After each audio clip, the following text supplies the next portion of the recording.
Le dégagement des visages est commencé. Ici, on voit en fait avant, après. Donc, il y a plusieurs couches superposées. Donc, on voit qu'on gagne quand même beaucoup au niveau des détails. Et en particulier sur l'ange du dessus, où là, il y avait 5 repeints. Donc, qui forment une épaisseur importante. On voit ici l'épaisseur de la couche picturale, alors qu'ici c'est beaucoup plus fin. Donc ici cette partie est déjà dégagée, les cheveux aussi. Et ici c'est pas encore dégagé. Donc maintenant on en est au stade où il faut préparer les supports pour refaire les dorures. Donc sur ces zones ici on voit tous les restes de préparation blanche. On n'a plus du tout de dorure. Mais par contre, il faut absolument les préparer. On ne peut pas refaire la dorure dessus.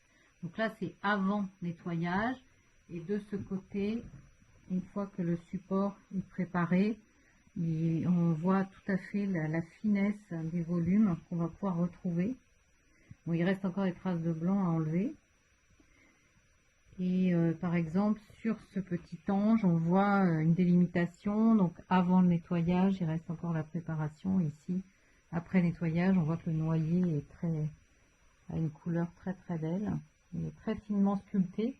Alors que là, on voit justement la couche, la dernière couche qui est assez récente, qui est très épaisse et qui englue complètement les détails sculptés. Donc la question, le problème qu'on avait, c'était avec le bleu électrique du fond, qui est un repeint, hein, évidemment, qui déborde sur les parties, même sur les parties dorées. L'idée était de savoir qu'est-ce qu'on allait faire avec ce bleu, est-ce qu'on le conservait, et qu'on n'avait pas de trace en fait de ce qu'il y avait dessous.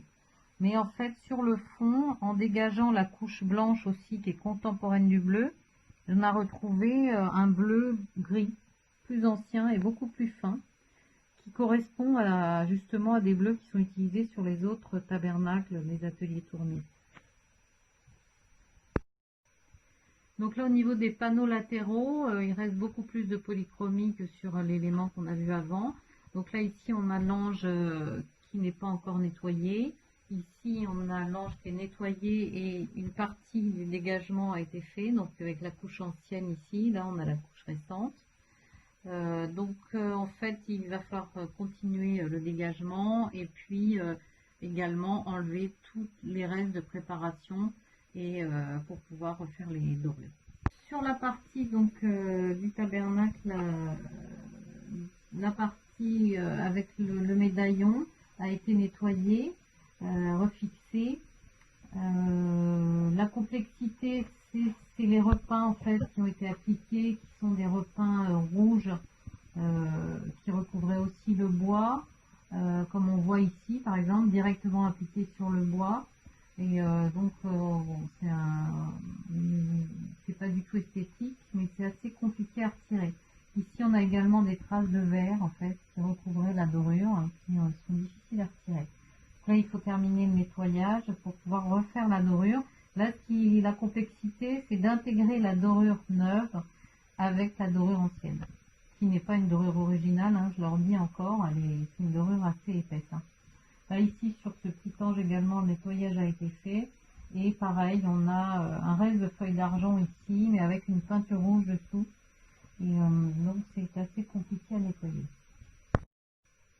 Donc là, c'est la partie supérieure du dais, du petit dais qu'on a là, dans lequel il y avait une sculpture.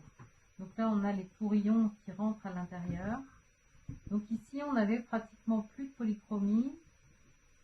Par endroits, des restes de dorure. Donc là, le but, c'était de revenir à un état bois, en fait, et d'enlever le plus possible les restes de blanc, et de consolider le bois, qui est quand même très vermoulu. On voit ici toutes les zones de vermoulure fraîches.